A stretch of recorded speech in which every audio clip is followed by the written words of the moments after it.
බොහෝ දෙනෙක් සිතාගෙන ඉන්නේ මෙය ඉන්දියාවේ හිමාලය කඳුමුදුනේ සෑම අවුරුදු 20කට වතාවක් තිබෙන ඉතාමත්ම දුර්ලභ නාරිලතා මලක් බවයි. ඉන්දියාවේ නාරිලතා ලෙස හඳුන්වන මෙම මල් විශේෂය ලංකාවේ නම් හඳුන්වන්නේ ලියතමරා යනුවෙනි. බැලූ බැල්මට මෙම මල් විශේෂය කාන්තාවකගේ නිර්වත් ශරීරයකට හාත්පස සමාන වෙන බැවින් ඉන්දියාවේ හිමාලයේ බවුන් වඩන තාපසවරුන්ගේ සමාධිමත් සිත තුළ රාගික සිතුවිලි පහළ කිරීමට පවා සමත් බව පැවසෙනවා. සැබෑවටම මෙවැනි මලක් තිබෙනවාද? මෙම ඡායාරූපය ලබාගෙන තිබෙන්නේ කවුද? එසේ නොමැතිනම් මෙය වංචනික ලෙස පරිගණකානුසාරයෙන් සකසන ලද ව්‍යාජ ඡායාරූපයක්. නාරිලතා සහ ලියතඹරා යනු විශාල ශාකයක හටගන්නා මල් විශේෂයක් හෝ ඵලයක් නොවේ. නාරිලතා යනු ඕකිඩේසියා පවුලට අයත් ඕකිඩ් විශේෂයකි. මෙම ඡායාරූපයේ දිස්වෙන ආකාරයේ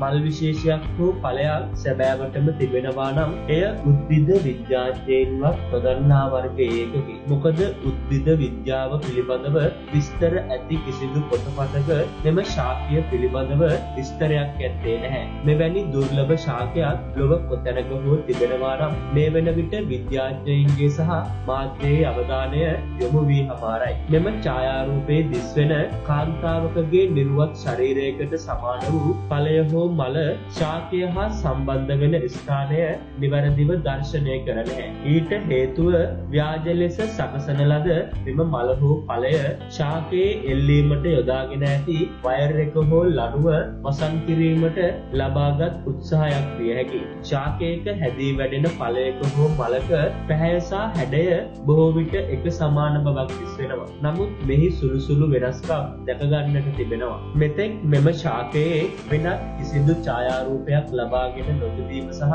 දකින්නට තිබෙන එකම ඡායාරූප සමූහය මෙයවීම සැකය තවත් වැඩි කරනවා. ඒ වගේම මෙම ඡායාරූපය ලබාගත් ස්ථානය පිළිබඳව නිවැරදි සඳහනක් නැත්තේ නැහැ. මෙම සියලුම කරුණු සලකා බලන කල මෙම සිද්ධියට අදාළ ඡායාරූප සහ වීඩියෝව ප්‍රසිද්ධිය බලාපොරොත්තුවෙන් යමෙකු විසින් සිදු කරනු ලැබූ ව්‍යාජ එකක් වෙන්නට පුළුවන් බව සිතන එක ඉතාමත්ම සාධාරණයි. මෙම කරුණු පිළිබඳව ගැඹුරින් සලකා බලා මෙය බොරුවක්ද ඇත්තක්ද යන්න අවසාන වශයෙන් තීරණය කිරීමට ඔබට බාර කරනවා. මේ පිළිබඳව ඔබේ අදහස අපි සමග බෙදා ගන්නට අමතක කරන්නට එපා. ඔබ නොදත් මෙවැනි වටිනා දේ දිනපතා දැනගන්න නොදුටු ලෝකයේ සමග රැඳී සිටින්න අපිව සබ්ස්ක්‍රයිබ් කරන්න අමතක කරන්නට එපා.